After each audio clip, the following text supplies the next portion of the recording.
Pianos Oxford here with my father Marcus. Hi.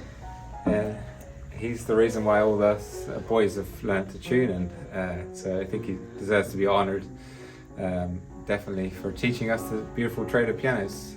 Well, you just picked it up really. I didn't do much, they're just sort of naturals, so it was great to have some naturals as children. That's nice.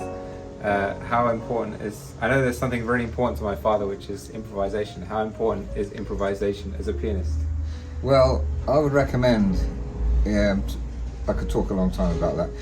I just do improvise, and obviously some people don't improvise that much, they play from the score. I wish I could read music better, to be honest with you, but I don't read music very well. I struggle. I practice all the time. But improvisation is, for me, a real pleasure. I like to just, ideas come out of your head and you just put them on. You might not be used to that kind of thing. I recommend, if you're learning the piano, to learn without the music to start with. That's personal recommendation, because a lot of teachers won't like that idea, or you may not like that idea. So, in summary, improvisation for me is just one of the things I enjoy the most. Yeah, the way I think about improvisation is like speech. You read these great novels and books, but if you want to just express yourself, you want to just speak. So improvisation is just speaking your own language on the piano.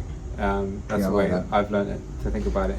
That's good. He thinks about it better than I do, really. But certainly improvisation, just having ideas in your head and putting them down. If you've never done it before, then obviously start simple. You need to really have kind of a kind of foundation of scales and arpeggios and all those things which take time and effort, and then you got those in your head. Then when you got ideas in your head, you know what scale it is, what chord it is, whatever it might be.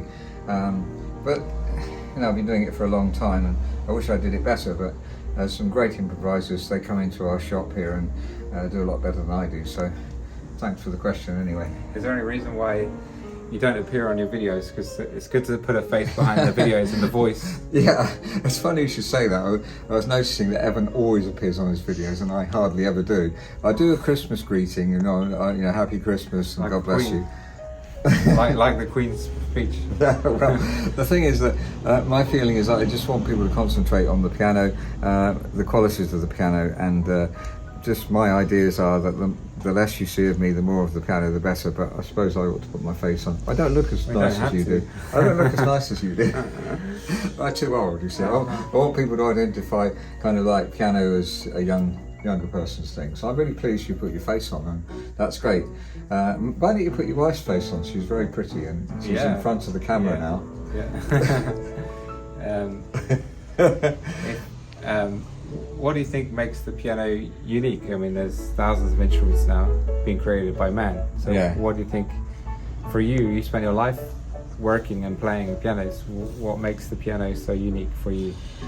A good question. I really, really love violin music, for instance, which is unbelievably expressive, and of course the piano can't be expressive in the same way, bending the notes. But I think one thing is that just the piano's got it all there for you. It's all laid out, and you can put your ideas in your head down.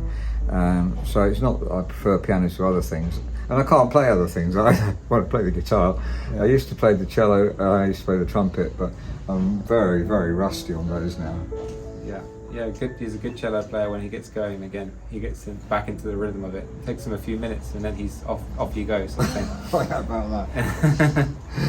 You played the cello, didn't you? For I would like to say, give him an opportunity on this video, and it's just it is a real blessing for me to have all my children tuning pianos, and only 2 of them do it for a living, but the other one's a meteorologist, and he's really dedicated to that. But he also tunes pianos from time to time. He used to tune a lot more.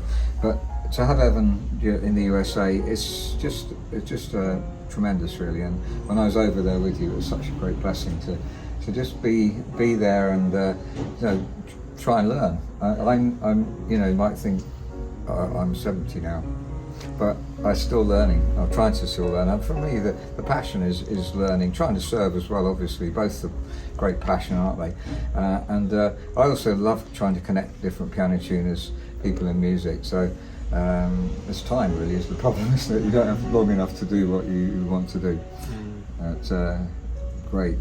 And you want to plug, we have my older brother Richard in Marseille. We'll put him on a video soon, and maybe you could plug his skill as a piano tuner.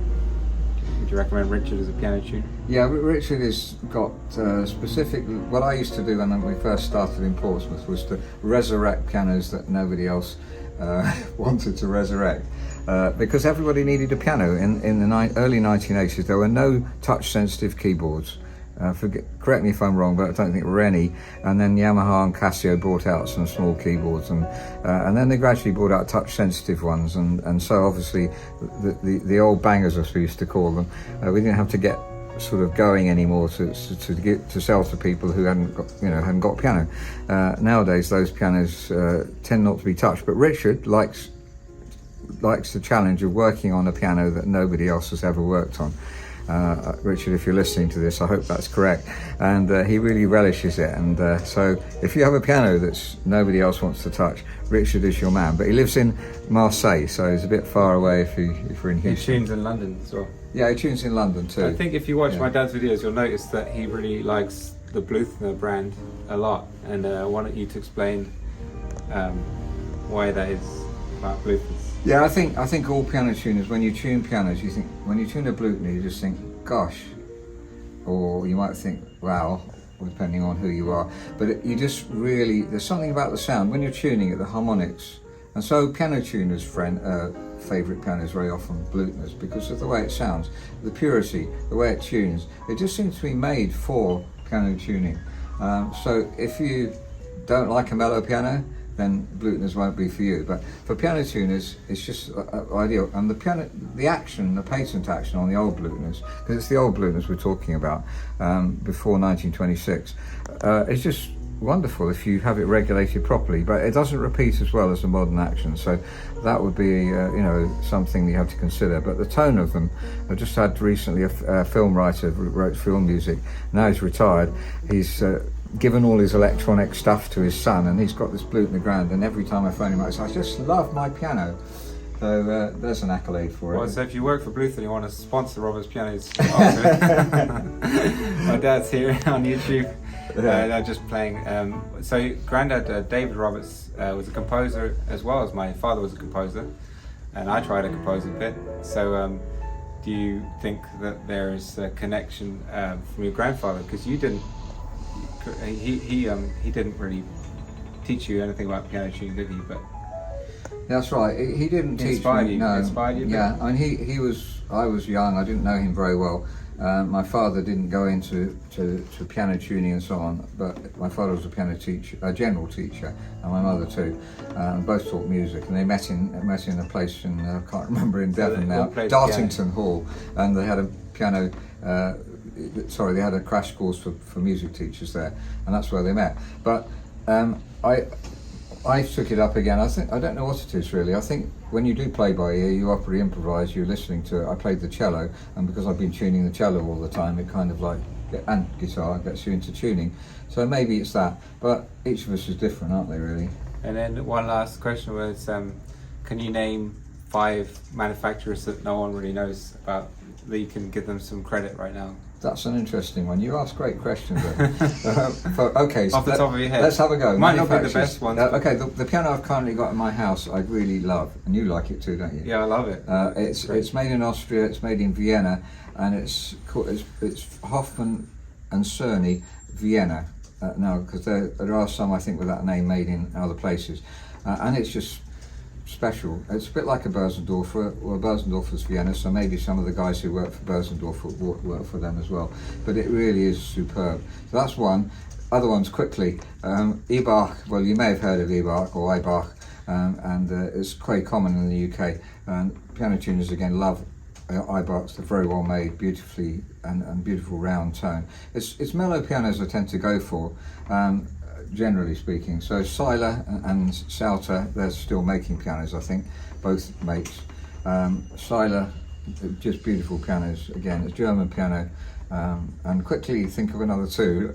Any English makes. English well, makes. you like Knight, okay, well, Knights and Welmar English modern, the modern meaning anything from 1960. So the current day. Well, there's a heyday for the pianos, a period between about 1960, a bit later, 1965, up to 1983-4, when Knights and Wilmars were at their best.